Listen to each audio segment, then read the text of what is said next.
Free information kit. 800-462-3333. That's 800-462-3333. 800-462-3333.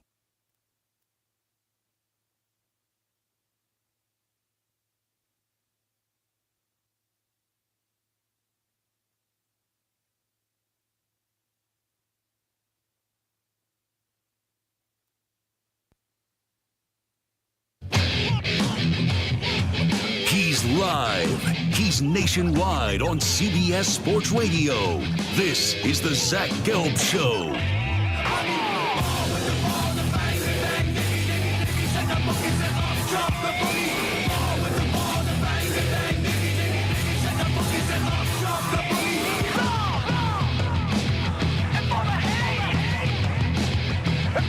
Here's your host, Zach Gelb. All right, hour number 3 of our radio program. That's right, it is the Zach Gelb Show, coast to coast on CBS Sports Radio. Once again, all throughout this week, we'll be welcoming a new affiliate to the Zach Gelb Show, and we'd like to thank our friends at The Horn for checking us out.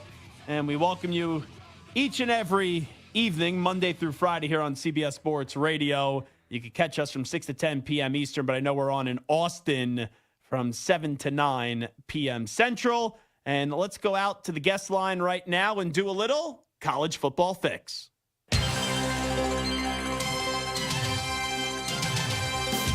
We miss college football. Bennett takes the snap in the shotgun, throws for the corner. Brock Bowers one-on-one. Caught! Touchdown! He ate him alive! Falls down into the end zone. 6 more for Georgia. We can't wait for the 2023 season. Caleb Williams throws the fade in the corner. Oh, God!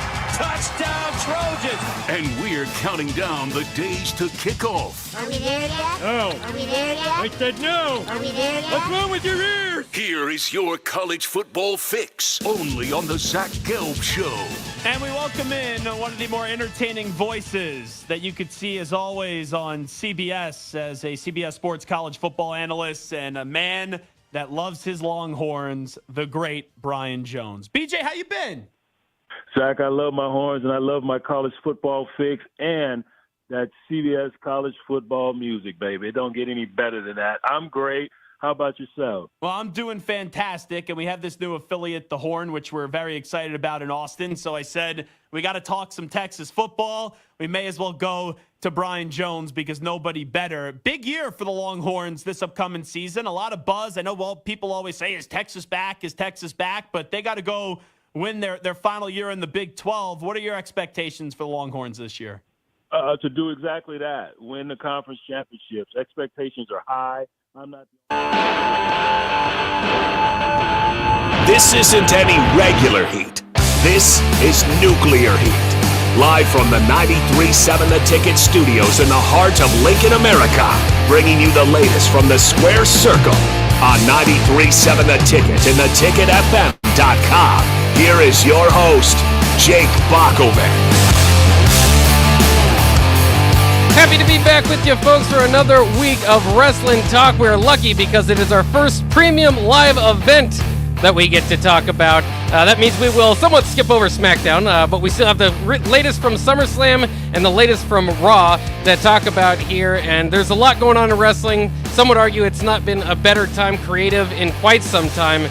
But we all got our different opinions, and that's why we're here to kind of hear about them, share them. If you have your thoughts, give us them on 402-464-5685. That's the Honda of Lincoln hotline, 402-464-5685. If you want to call in, you can text, same number, Starter Heyman text line, 402-464-5685. I'm your host, Jake Bachman, joined by our contributor every week so far, and hopefully every week in the future. I know you're a little tired from work, Augie, but we got you in here. How are you doing? Are you enjoying your wrestling? I'm great. You know, I wouldn't be anywhere else on this beautiful Tuesday. Here, I love the fact that I get to be here on this show with you. It's an honor to be able to just come and talk WWE with a buddy here. I'm great. So I'm in great spirits. Let's get this going. Yes, and we also should note we are efforting to get Haas Tabrizi on of The Breeze. He was actually at SummerSlam, so we're going to kind of get our idea of it through the eyes of somebody that was there covering it. I also wanted to shout out to Frank, who's a listener at 93.7 The Ticket, has been for years, so I've seen him at many functions, and I was watching SummerSlam to open up. I said, that guy looks like Frank. and then later, I just pass it on. Well, somebody in Detroit probably looks like Frank. Turns out it was Frank, so it's awesome. good to get some local flavor out there with Hosta Breeze, who's not necessarily local, but he's on the 93.7 The Ticket airwaves, and Frank. So let me try to email him here. We'll get him on. What are your kind of initial overall thoughts of SummerSlam, Augie, as we get going here? It's supposed to be the second biggest event, for those that don't know, in WWE's calendar, opposite of WrestleMania. Yeah, I thought they had some really good storylines going in. They put some really good matches on the card here. But if I'm being 100% honest, which is what I'm doing here, it's why I'm here, I didn't think the execution was there the whole way. I thought it was fine. There were some very entertaining moments, but I just feel like there were just a lot of head-scratching moments, I would say, and I know we'll get more into it when we really review the show here. But just some decisions where you're just like, man, what are they going to do now? It's almost like they backed themselves in a corner on there. But man, I'll tell you what, and seeing LA Knight get a win on a pay-per-view was huge. LA Knight, I can do that on and on. And I know that these wrestlers go out, they perform their best, they tell a great story. And I think, three out of these matches, maybe 4 out of these matches, I think told a really, really good story. Good matches, all around. Just I think my expectations were set really high by the entertainers, the wrestlers that were in there. And just the endings, man. I think they left some to be desired, if that's not being too harsh there. But overall, it was entertaining. I didn't think it was one of the top 4 shows, I guess is where I'd put it. But it was entertaining. I had fun. Well, that's good. At least you had fun, and it was a smashing success as far as like ticket sales and just I think like pay-per-view, or what they're calling premium live event sales now. So everything business-wide went well for the WWE. Let's go ahead and bring in Hosta Breezy. He was there. He was covering SummerSlam and WWE for 93.7. Of course, Hosta Breezy of The Breeze. You can hear him every Sunday here on 93.7 The Ticket. Haas, how's it going? How was SummerSlam? First of all, anytime you're with DP, it's a lot of fun. That's right. Hard to have a bad time with DP. Are you experiencing an echo with me? No, I don't think so. I'll be on your end with that. The event. I would say the crowd, the size of the crowd was really nice. The ability to watch it at home is a lot more fun because you get to hear the commentary, you get to see things from Michael Cole, and you get to hear different things that you wouldn't see when you're in the crowd. So it's hard for me to say. Everyone's like, "Oh my gosh, you got to go to Detroit. That's awesome. You got to experience this and you experience that." As a media member, what was really cool was asking questions to the wrestlers, being part of the service event. The actual match itself, I think being ringside when you guys are in Nebraska, that's really fun. Where they had us in the media, we were high up, and we'd really be looking at the screen the whole time because there's a media section. So. That's media. You got to experience it, but other than the stories from DP, and I promise the stories from DP are better than a premium live event. So other than that, experiencing it from home is also really nice. So you didn't miss out much from not being there. I'm not trying to hate on the experience from media row, but you couldn't see the little things. It's like what did Cody say to Brock right there? I can't tell. But if at home on camera you can. Yeah. Did you go back and watch it yet on camera? Did you go back and watch it yet on camera? Mm-hmm. Yeah. Watched it on camera again. And sorry, my audio. I hear myself twice, so I have to take it in and out. When watched it back, it's like okay, wow, Cody got destroyed. It was like Brock when he would do 10 F5s and they would count all the suplexes, Suplex City. It was that kind of violence, which we haven't seen in a really long time. Maybe it's from all the injuries. They don't want to injure the wrestlers anymore. But when he did the first suplex, DP's like, ooh, he landed on his head, he landed on his neck, and we could see that from where we were, let alone from on TV. So I don't know if you guys saw that when you were experiencing it. Yeah. I mean, it was a brutal match, and I liked it because it told part of the story. But it's also interesting, when we talk WWE, there's so many of these different routes to go down because they did have an injury. So I mean, the injuries the last couple of weeks, like the Rey injury, was like, I don't think that's real. And then the Bianca injury at SummerSlam, they kind of threw up an X. Yeah. So which in the industry, it means the referees are calling for some help. That was all part of the story. So it's kind of hard to tell with injuries these days, and unfortunately, there's more injury news along that front with Sonya Deville going to be out right after one of the best parts of her career up and going, and then maybe some Roman injury news down the line too. But what do you feel about the kind of walking that fine line on the injury front? Because I'm usually fine with it, but I do look for them throwing the X, and then I'm a little bit more concerned about the wrestler. I looked over and I talked to DP, and we were both concerned. We're like, oh, come on. Bianca is on such a roll. We can't just lose her right now. And Bianca, DP really loves Bianca, but he also loves Charlotte Flair, just from his history, knowing Flair for a while. He knew Charlotte when she was a kid, and for... When DP looked over, he's like, "Oh, this is terrible. This is like a torn ACL out for the year." And when she buckled and fell, they did a really good job acting. So they got to do it like that so that they can surprise us, I guess. Yeah. But could you tell from where you guys were that Rousey really got a receipt in there and got Baszler in the face because she got kicked in the head? Can you guys see that? I don't know. I didn't see it as much as when I saw it last night on Raw. Like last night on Raw, you could tell she got her. But I guess I didn't notice from the television product that she really got her. They usually will show a replay, but sometimes it's it could be hard to tell. Yeah, that's one thing I guess we could tell, and maybe the jumbotron in the arena showed it. But with the way that match, the crowd hated that match so much, and.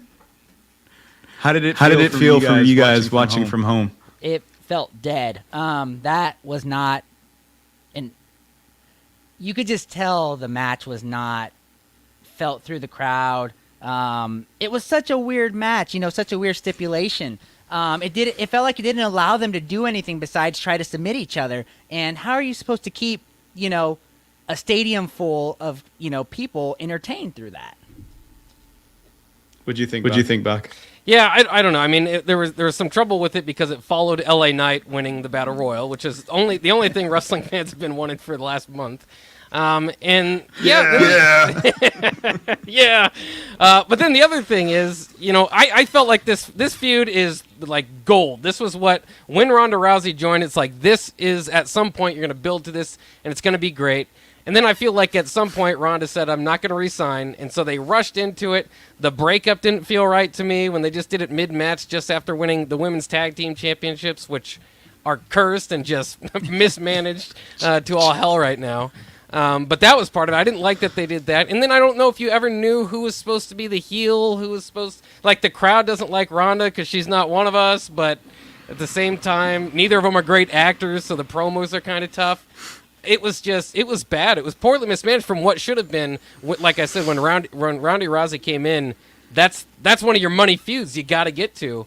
And they did, but it was a little too late. And I thought up until last night that she wouldn't get any rub off it. Shayna Baszler wouldn't get any rub off it. But I will admit, she looked badass last night, and they did give her a win. So.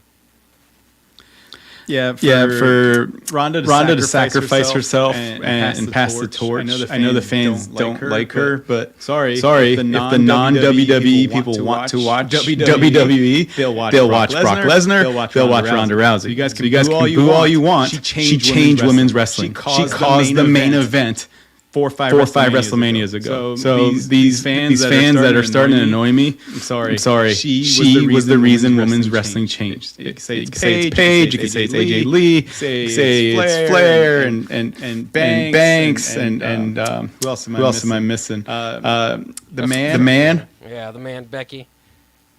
But it's Rousey. Yeah. She got the main event. I mean, that was the name to get the main event. Though I do kind of wish still it would have just been Becky and Rousey. I think that would have probably been a better booking decision, but they got more star power by throwing Flair into it. All right, let's get to some of the other matches, too. Logan Paul defeated Ricochet. That's supposed to be kind of the highlight match. I didn't like that he used brass knuckles. He's supposed to have the knockout punch within his, in his punch anyways, but was that a match? It was kind of interesting because Ricochet, ready for the SummerSlam debut and screen time. How did you think that match kind of played out live? So crowd reaction was really important for me, and being there, that's one thing you get to feel. And so the loudest heat was for Logan Paul, by far. Loudest heat. Maybe a little for Brock Lesnar, just because everyone loves Cody Rhodes so much, but the match from where we were, I thought it was going to be the number one match of the night, and it didn't meet my expectations. So I don't know from where you guys were watching. I think he had to be somewhere, so he was just rushing through it and didn't do everything he wanted to do. Like they needed ladders, they needed a cage to fly off of. They needed something. They didn't do that, so it did not meet my expectations. I think that's really fair, and I think he did. He went to Jake Paul's boxing match by the end of the night, still in his Logan Paul gear. But yeah, I think you're right. I mean, they set such a big expectation, and sometimes you do that. If you're saying this is going to be the viral match, because they had a viral moment in the past at Royal Rumble, but you can't really viral. You can't really force that into happening, or you just do that every week. It just kind of has to be organic and go crazy. And they had a few spots, but overall, expected that Logan Paul would win anyway. And then who's his friend? We'll never know who his friend is that interfered with the match. Man, those announcers really sold that security guard. Man, I think it was it Michael Cole? No, it was who's the other announcer during that match? He's like, get the security guard out of here. What is he doing? It's like, why is he that was hilarious to me. That really sold that spot. Of course. Go ahead.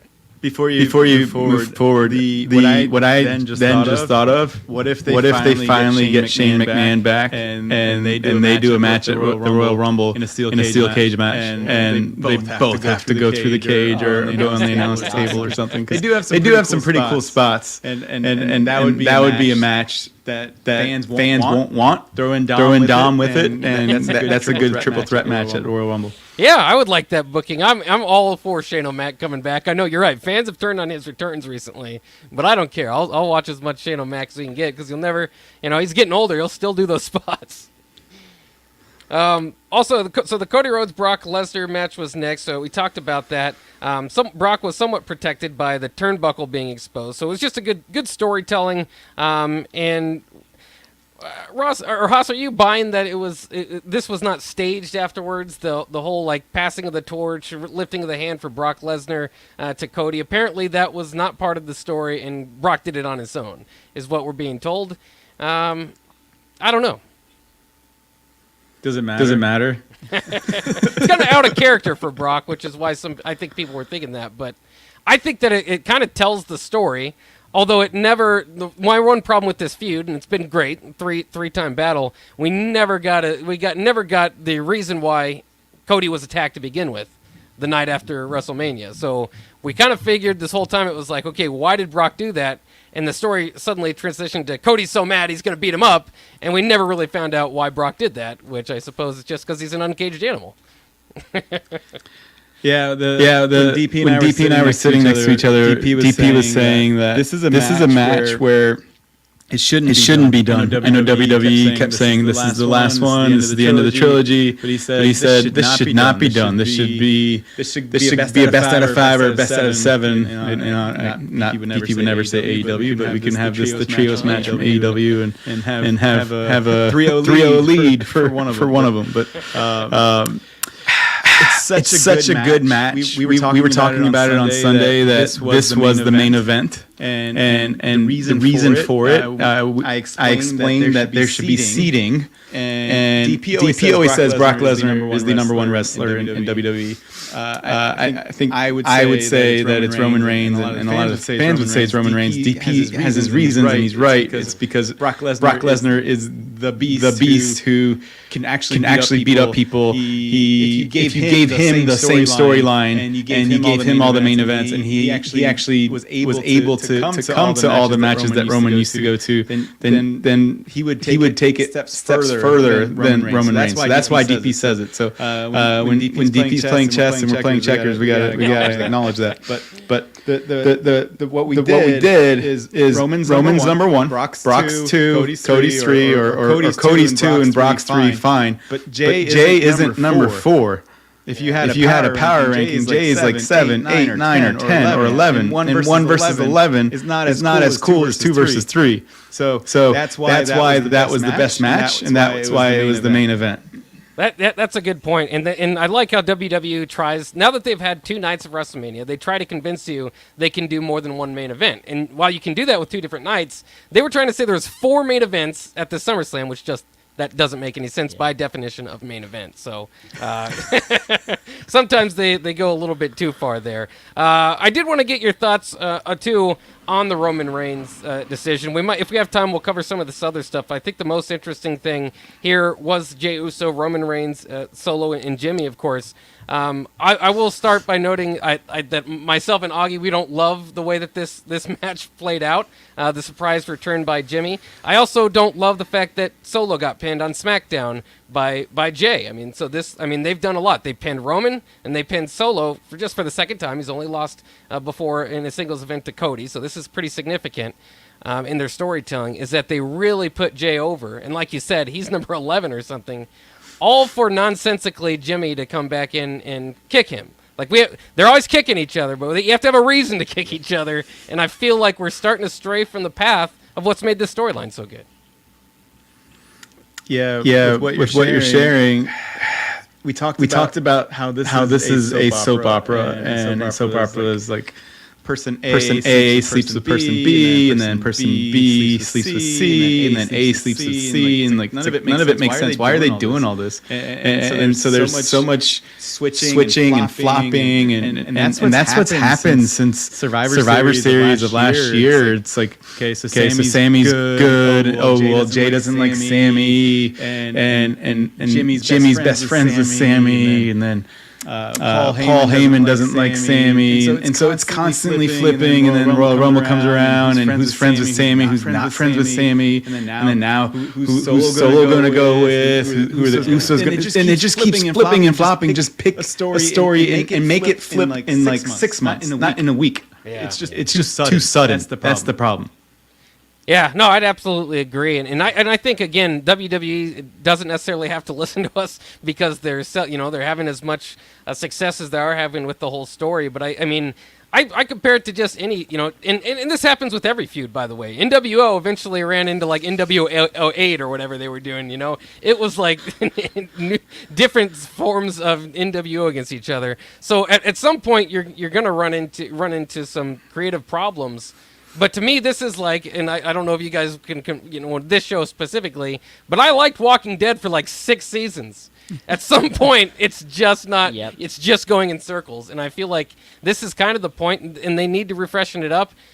We'll see what they have to do. I feel like Solo was a good card this whole time, and we'll see if they do anything with him. But again, having him lose to Jay, I didn't think was good long-term booking. I think that, do the normal thing that usually would happen, have somebody, Roman interfere or Paul Heyman do something, and then put Jay over in the post-match brawl or something. But I think that was a little bit from SmackDown that I didn't like that led into SummerSlam. Haas, before you go, what do you kind of think the future is for this? If you could book it and try to set it maybe back on the tracks, where do you think this is going? So what we don't know is who has to take time off and for how long. The beauty of wrestling right now is typically wrestling from April to August, September. No, I would say November is slow. Once you get to Royal Rumble season, it really picks up, and then WrestleMania season, it's on fire. This year, it's been really good this whole time. So why has it been so good? So it's Cody. It's Raw has become the best show now, which is wow. Yeah. with the Bloodline on SmackDown. One more time. With the Bloodline on SmackDown, Raw has somehow overtaken it, which is crazy. A lot of that's the Judgment Day, but you guys can talk about that. And I know you said for storylines what should happen. I really liked Shinsuke doing what he did last night. So I texted DP at 9:12 Eastern time. I was watching Raw with my daughter, and she was like, "Ooh, that Japanese guy's going to do something bad." And he had a little face to him when Cody and Seth walked away. He had a little face of, yeah, like I'm gonna deceive you guys. So she picked up on that, and for him to finally get main event attention again instead of losing the mid card level, constantly loses the mid card level is great. WWE just doesn't know how to use them. They don't know how to use Asuka. They don't know how to use Sky. And DP's like, well, they can't talk. Well, I'm sorry. I was robbed of Shinsuke Nakamura's entrance at SummerSlam. I really wanted to go and play the guitar and do all those things. But they didn't even have him have an entrance in the Battle Royal. So for them to go and push him, that's a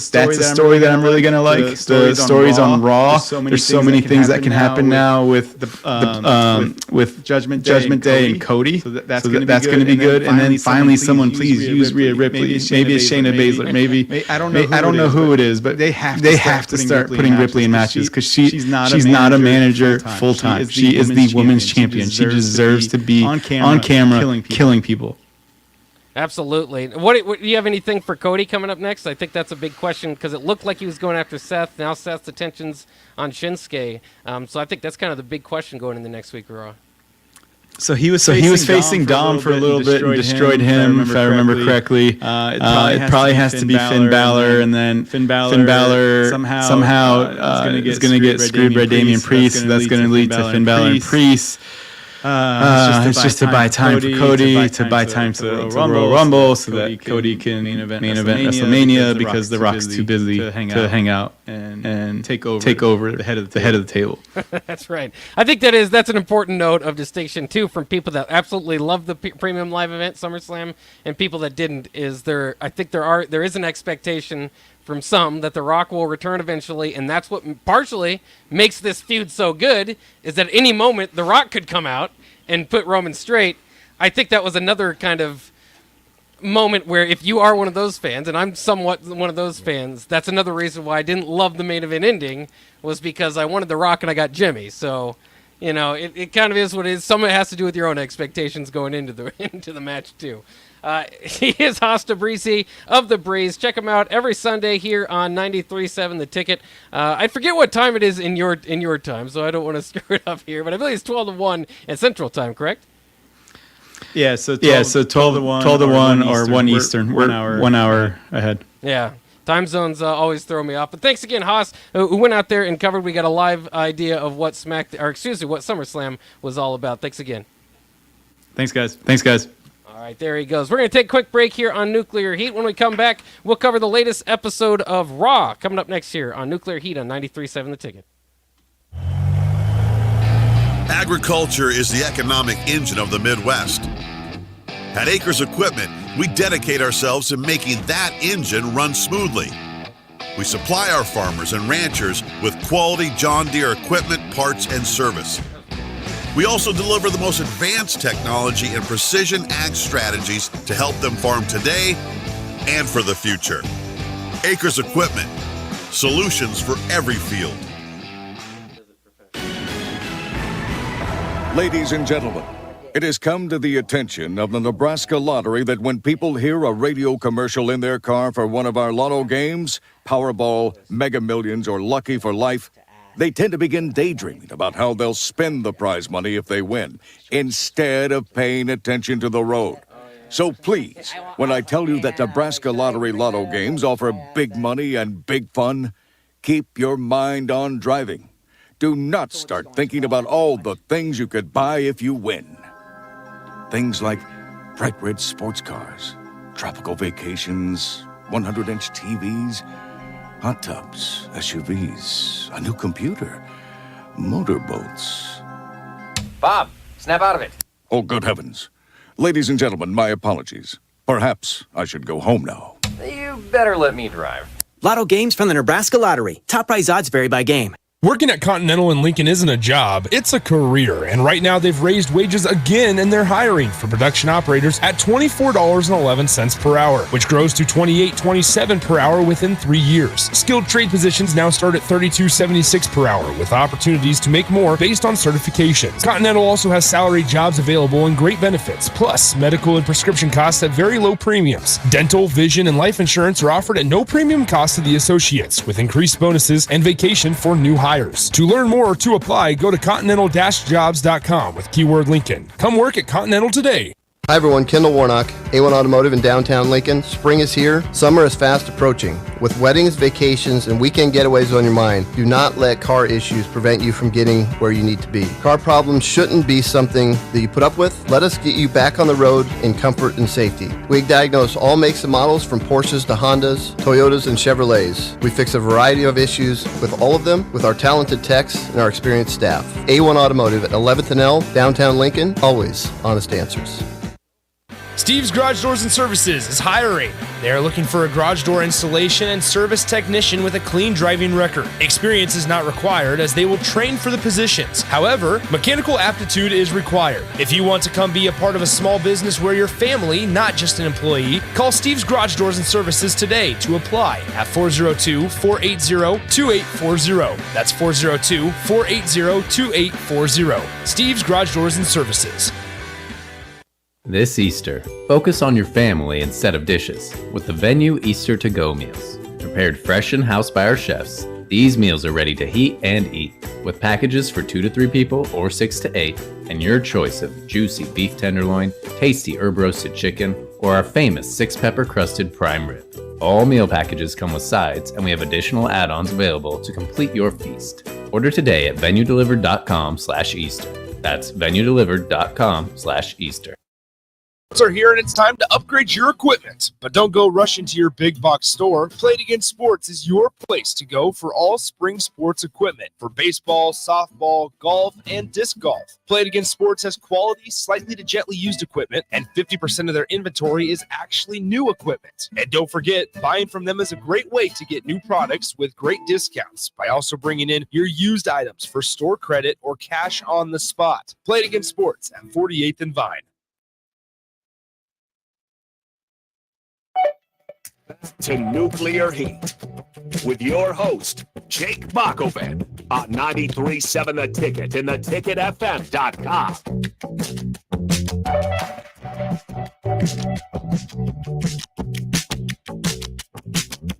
We are back here on Nuclear Heat, ready for some more wrestling talk on 93.7 The Ticket. I'm Jake Bakoven.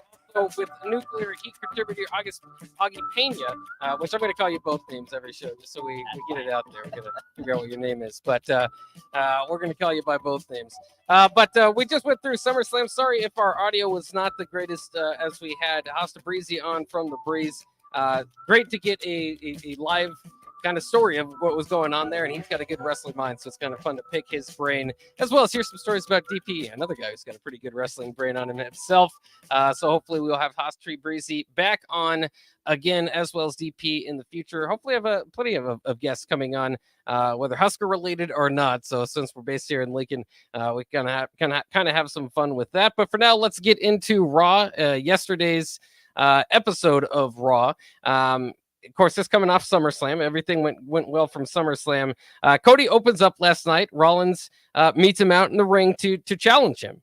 Basically, Cody, which is kind of different than what you'd usually have. You usually have the champion out there issuing a challenge. Yeah. Rollins went out there. In any case, Judgment Day comes out saying they make the rules. They run Monday Night Raw. And eventually comes to a confrontation when Finn Balor surprise attacks them, gets the upper hand until Sammy comes out and makes the save, setting up a 3-on-3 main event of Cody, Sammy, and Rollins against Judgment Day. Once again, we've made fun of this before, Augie, but Judgment Day main event Raw against 2 other guys, some combination. You can pretty much book it. It's been the same thing for about 2.5 to 3 months of the Judgment Day versus Sami Zayn and 2 other wrestlers. And I'll tell you what, I was okay with Cody and Rollins, kind of having their altercations. I was like, okay, this is where they're taking it. They can put on good matches. And then the Judgment Day came out. You automatically knew what happened. And when Sammy's music hit, I was just kind of like, oh boy, here we go again. You know, like the 10th Monday night main event in a row, you know, for Raw is going to be this. Usually Riddle or Owens, there would be the other five. There's like 5 guys they rotate to face the Judgment Day here. So that's what it looked like it was headed toward. Thankfully, later in the night, it changed a little bit, but still not deviating too much from the plan. And then we had a fatal 4-way. The winner would go on to face Gunther for the Intercontinental Championship. We were in Minneapolis, Minnesota. So hometown hero Chad Gable was received there throughout the night. It was interesting because this was kind of 4 faces. They usually mix of heels, but they put on a really good match. Ricochet, again, coming off the Logan Paul loss. Kind of interesting to see where he goes from here. Ciampa, he was in the Battle Royale. Matt Riddle is kind of directionless right now. So it was kind of believable that, you know, somebody needed to get a direction. End up being Chad Gable getting the win, which is good for the hometown crowd. And because, you know, they kind of tried him out on, I believe, Friday Night SmackDown. Or was that last week's Raw? Last Raw. And he put up a pretty good fight. They told a pretty good story between himself and Gunther. What did you think of the match? I thought it was a bit of a banger. I mean, all those guys can go. I thought it was great. You know, they had some really good spots. I laughed a little bit, like at the beginning. I don't know if you saw when they all just started like trying to pin each other, just roll up, roll up after it was one after the other. Yeah, but I thought, you know, these are 4 great wrestlers that don't, unfortunately, you know, get a lot of time to shine. And they put on a heck of a match. You know, they went out, did their thing. You know, they did the right thing. WWE pulled the trigger. You know, Chad Gable won in his hometown. You know, he's so over right now. It's ridiculous. And especially, you know, there being at home. But yeah, I'm excited for, you know, him and Gunther to go at it for that Intercontinental Championship. I like the part where it was 4 faces kind of against each other. Yeah. You know, when Ricochet and Ciampa were out of the ring, you know, Gable and Riddle kind of dapped each other and they're like, all right, let's do this. Oh, yeah. You know, that's just 4 guys having, you know, fun in there and just telling a great story throughout their match. Yeah, it's interesting too, because Gable is kind of on the same lines as LA Knight, who we'll get to here in a second, of like guys that are kind of fringe heels, but kind of jerk heels. And then like when you need them to, you just kind of turn it a little bit and all of a sudden their faces because the crowd's going after him. So kind of fun to see that happen to Gable. In the back, or actually coming up next there was Shinsuke and Big Bronson Reed. They've added Big in front of Bronson Reed's name. So notable there, I suppose. Seems like a mismatch as far as size, but Shinsuke, you know, kind of telling the story, the veteran, a really good former world champion, gets 2 Kinshasas after Reed misses the Tsunami. Tsunami, of course, Reed's big finishing move. Shinsuke's are the Kinshasas, and he got 2 of them, gets the win, which sets up well for later in the night. Kind of interesting, I thought, without knowing what was going to happen with Shinsuke throughout the rest of the night. I thought it was kind of interesting because I felt like Reed would maybe need to win a little bit more because he's not a veteran and it would be a good rub for him. But we found out later why they were building Shinsuke up. Yeah, and you know what? I will say this. I was not a huge big Bronson Reed fan. Watching him with Shinsuke in there, that was a really good match. And for when they showed the graphic, he is 6 foot, like almost 400 pounds. I was like, this guy is a tank. Yes. But the way he moves and, you know, just how fast he is and kind of everything he can do. I was with you. I was super shocked. I was like, you know, Shinsuke, I love him. You know, one of the best wrestlers out there. But I thought Reed was going to get this win. And it just, you know, like you said, they ended up showing us later why. But great match. I loved it. I thought this was a fun match to watch. We'll see what happens with Reed. Of course, I think right now a little bit directionless, but I do think he's got a lot of potential. I kind of like his character, and that Tsunami is really cool, especially live. People live get over that one. So in the back, we see Raquel Rodriguez not medically cleared to face Rhea Ripley. So kind of giving an update on why Rhea Ripley's not defending her title. Ludwig Kaiser then goes into the locker room to find Maxine and Otis, and so Ludwig Kaiser starts hitting on Maxine. She didn't like it. She slaps him. He turns around, and Otis is there. Of course, Kaiser was saying his physique and all that is better than Otis's, which I feel bad for Otis because that's basically every storyline he's written into. Is like, look at this big slop dog guy over here. He's not as good as these beautiful guys. And that's the route they went again with this one. So set up for a match later in the night. But like you said, just that whole group, Maxine's been getting better. Otis, you know, you have to remember, he's been a Money in the Bank guy. He's had a little bit of a career So I don't know if he's at his height, but at least he's kind of good along for the ride right now, I'd say, throughout this. Yeah, he's somebody that has been done dirty by the WWE. You know, like you said, he got the Money in the Bank, but they took that thing away real fast. Oh, yeah. On there. But yeah, I think he's doing a great job.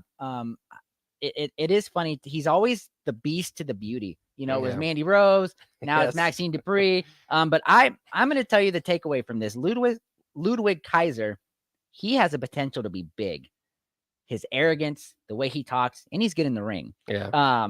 I thought this was great comedy. I love whenever the Alpha Academy, or a mix and match of them when they're great. They're great out there. And then adding Ludwig, this Imperium versus them feud is it's great. I think it will. I am looking forward to, and they've been giving Kaiser the wins, and we noted this kind of last time. He's clearly ranked number 2. Yeah. In Imperium, though I do think it is good to have all 3 of them in there. So after that, you have Priest confronting Finn, who's talking with JD McDonough, who surprisingly got a role in this show. Ripley breaks up the stare down between Priest and Finn because it's getting pretty serious. Of course, they're fighting over who should be the champion, who should get the chance, and maybe who's the leader of Judgment Day. In any case, she breaks up the stare down. McDonough says the briefcase is getting between the two, so food for thought for the Judgment Day. Then we go back out to the ring. Becky gets interrupted by Zoe Stark, and then Shayna Baszler comes out and interrupts them both. I thought this was fresh, and when Becky went out there, this feud has just got to end. It should have ended at SummerSlam, as we all said. But if we were going to have another promo, it was going to get sad. And then at least when Zoe Stark went out there, I say, okay, at least there's something for this. In any case, Shayna gets thank you chants after she ran Ronda Rousey out of the WWE. So it does get a little bit of a rub out of it. And she looks really badass. She's got the big black eye from the previous night. And I thought they did a pretty good job of telling the story. She ends up getting the win.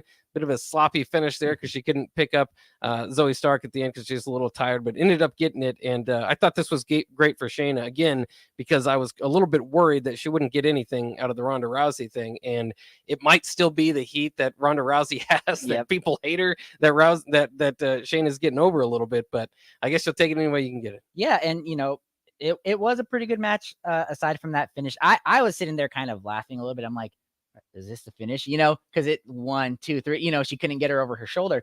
But I didn't, from watching it, after talking with Haas, watching the Shayna Ronda match, I didn't see those bumps. Physicality. I didn't see how physical it was. And, Shayna comes out, it's dark underneath there.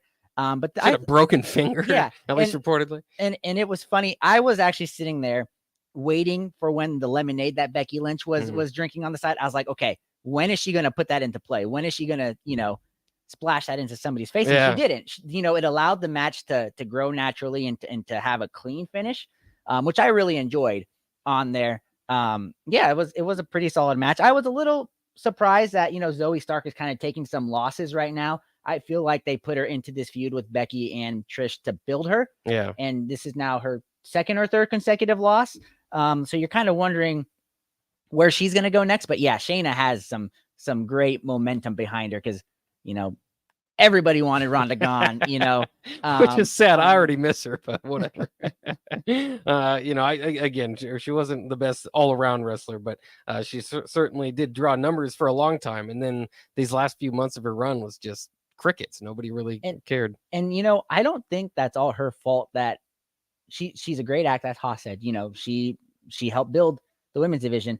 But creatively, you can't miss for months, come back, win everything, leave. It's one of those cycles where she hadn't been, I think, in the WWE long enough to do that, like a Brock Lesnar or a Charlotte Flair. People even get upset for Goldberg for popping up every few years and winning the title. And once she had kind of her downfall from MMA, I think that kind of, showed people she's not as superhuman. So I think that was part of it in there. But, it is sad to see her gone because you love to hear those boos. Anytime they're booing you out of the stadium, you're doing your job. Yeah, I do. I hope, so she's apparently left I hope that we do see her again, but I wouldn't expect it anytime soon. It's kind of like the end of her run, at least right now for WWE. Maybe they'll induct her in the Hall of Fame and it'll get her back down the line or something like that. That usually is a good way for the WWE to get you back in, and then they can call her a Hall of Famer as she enters the ring, and there you go. She's got her new gimmick. Let's go ahead and take a quick break again here on Nuclear Heat. We'll wrap up what we saw from Raw and kind of fantasy book this thing out into next week's episode of Nuclear Heat, another fresh week of WWE action. We'll do that next year on Nuclear Heat on 93.7 The Ticket. Agriculture is the economic engine of the Midwest.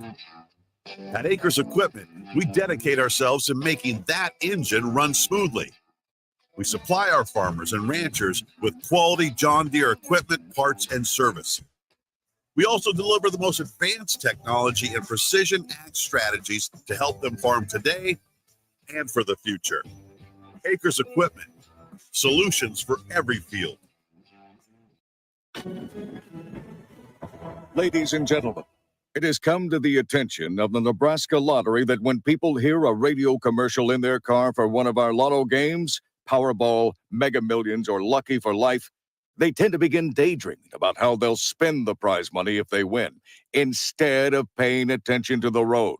So please, when I tell you that Nebraska Lottery Lotto games offer big money and big fun, keep your mind on driving. Do not start thinking about all the things you could buy if you win. Things like bright red sports cars, tropical vacations, 100-inch TVs, hot tubs, SUVs, a new computer, motorboats. Bob, snap out of it. Oh, good heavens. Ladies and gentlemen, my apologies. Perhaps I should go home now. You better let me drive. Lotto games from the Nebraska Lottery. Top prize odds vary by game. Working at Continental in Lincoln isn't a job, it's a career. And right now they've raised wages again and they're hiring for production operators at $24.11 per hour, which grows to $28.27 per hour within 3 years. Skilled trade positions now start at $32.76 per hour with opportunities to make more based on certifications. Continental also has salary jobs available and great benefits, plus medical and prescription costs at very low premiums. Dental, vision, and life insurance are offered at no premium cost to the associates with increased bonuses and vacation for new hires. To learn more or to apply, go to continental-jobs.com with keyword Lincoln. Come work at Continental today. Hi, everyone. Kendall Warnock, A1 Automotive in downtown Lincoln. Spring is here. Summer is fast approaching. With weddings, vacations, and weekend getaways on your mind, do not let car issues prevent you from getting where you need to be. Car problems shouldn't be something that you put up with. Let us get you back on the road in comfort and safety. We diagnose all makes and models from Porsches to Hondas, Toyotas, and Chevrolets. We fix a variety of issues with all of them with our talented techs and our experienced staff. A1 Automotive at 11th and L, downtown Lincoln, always honest answers. Steve's Garage Doors and Services is hiring.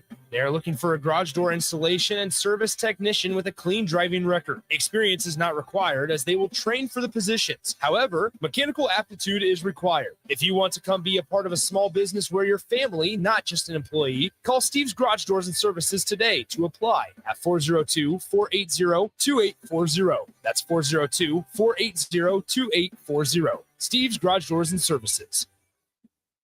This Easter, focus on your family instead of dishes with the Venue Easter to-go meal. Prepared fresh in house by our chefs, these meals are ready to heat and eat with packages for 2 to 3 people or 6 to 8, and your choice of juicy beef tenderloin, tasty herb roasted chicken, or our famous 6-pepper crusted prime rib. All meal packages come with sides, and we have additional add-ons available to complete your feast. Order today at venuedelivered.com/Easter. That's venuedelivered.com/Easter. Spring sports are here and it's time to upgrade your equipment. But don't go rush into your big box store. Play It Again Sports is your place to go for all spring sports equipment for baseball, softball, golf, and disc golf. Play It Again Sports has quality, slightly to gently used equipment, and 50% of inventory is actually new equipment. And don't forget, buying from them is a great way to get new products with great discount by also bringing in your used items or cash on the spot. Play It Again Sports at 48th and Vine.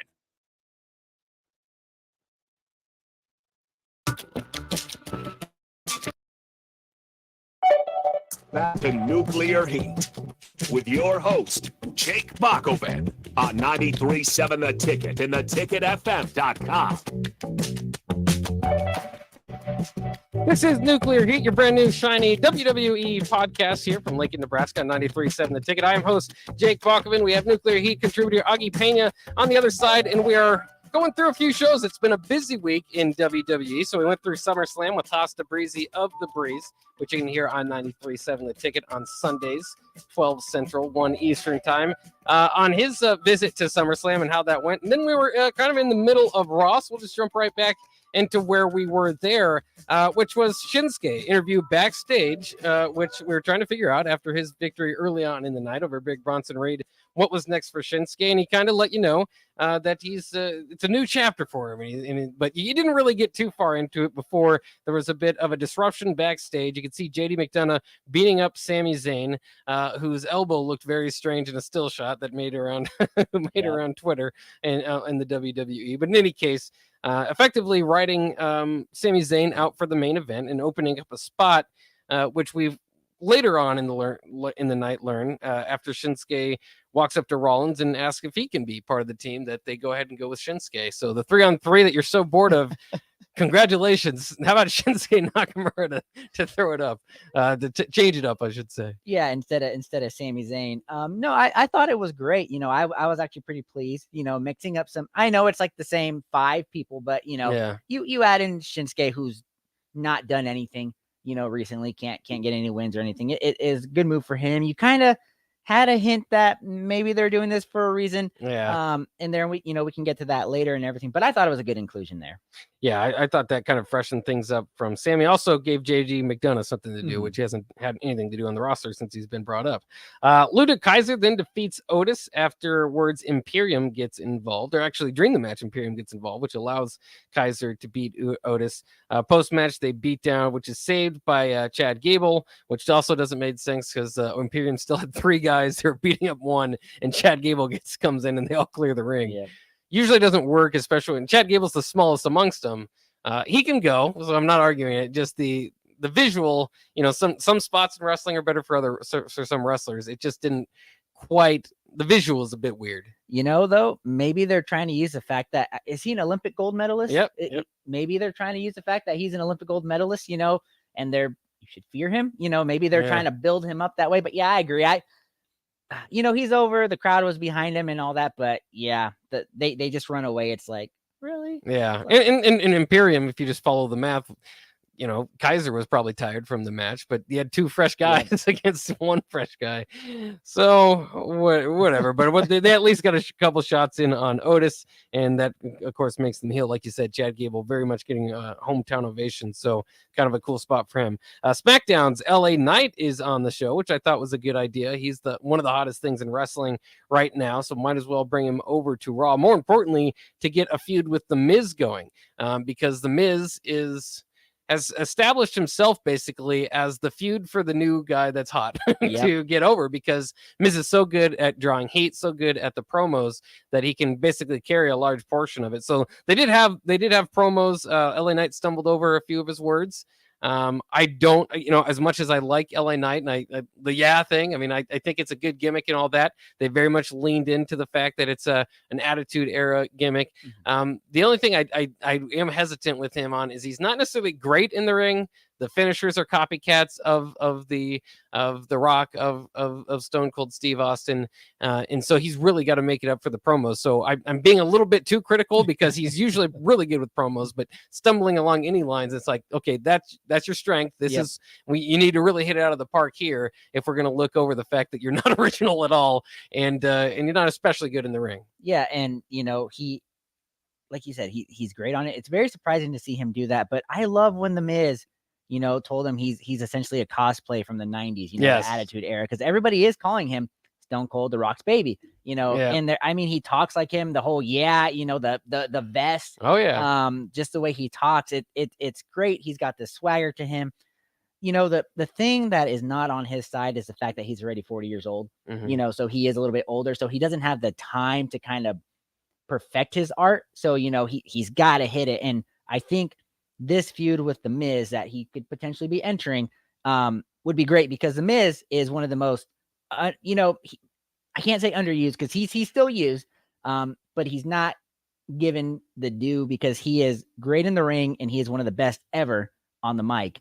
And I think he's about to help elevate LA to that stardom. I think he will too, and I'm interested to see if this carries over from SmackDown to Raw on a weekly basis. They've done that with the Bloodline at times. They've done that with some of the groups that are over just to kind of keep the ratings goers going over. And I think with both those guys, I mean, LA Knight, you just need the crowd reaction. Mm-hmm. That's part of a good show. And The Miz, like we've been saying, can just carry it on his own. So he could kind of work the double duty of Raw and SmackDown if they choose to do that with that feud. I better go pretty quickly. We're almost out of time here. So very quickly, Viking Raiders open up a challenge, which is answered by the returning New Day, who's been out for several months because of Kofi. Xavier Woods and Kofi do get the win. So that short vignette for Viking Raiders is already dead and gone. Shayna tells Becky she will come after her soon. So that's something to look forward to. And then Raquel attacks Rhea ringside as Judgment Day makes the way to the ring for the main event. For some reason, Candice LeRae and Indy Hartwell are in the mix as well. I guess those will just be people to feed to Rhea before she gets to Raquel, I'm guessing. But it's good for them to get some screen time. And in any case, kind of sets up for Raquel to go after Rhea, and we'll get to that feud. I'll finish it up here. Another use of the briefcase backfires as Sami Zayn interrupts Judgment Day's plot to get the win. Shinsuke Kansasha, again, after the celebration for the winning team, hits Seth to close out Raw after Seth shakes Cody's hand. So they're kind of telling the story of Seth and Cody. All of a sudden, Shinsuke, which you could see it coming from a mile away if you were paying attention, gets the Kansasha, and we've got a new heel. We've got a new feud. Yeah, and I really like it. It is fresh. I don't think Shinsuke is a legitimate threat to take the title, but it is nice to see somebody new in that title picture there. I'm I'm just glad it's not Finn or Damian just yet, in there trying to get to Seth. Yeah, and that would be what's interesting is how they tell this Finn and Damian. I think that's the most interesting storyline going on right now. And again, apologies to the Bloodline because I think they've kind of messed that up. They need to get that back on track. So, I think if the booking Solo well, we'll get that right back on there. But the tension between Finn and the rest of Judgment Day, and particularly Priest, it's palpable. You can kind of feel it. And I thought that maybe they should have struck at SummerSlam, but we'll see how much they can get out of it. That'll wrap it up for another episode of Nuclear Heat. WTF, We Talk Facts, coming up right next here on 93.7 The Ticket with Cluster Johnson and Eric Strickland. But again, that will wrap it up. We'll be back for another episode of Nuclear Heat next week here on 93.7 The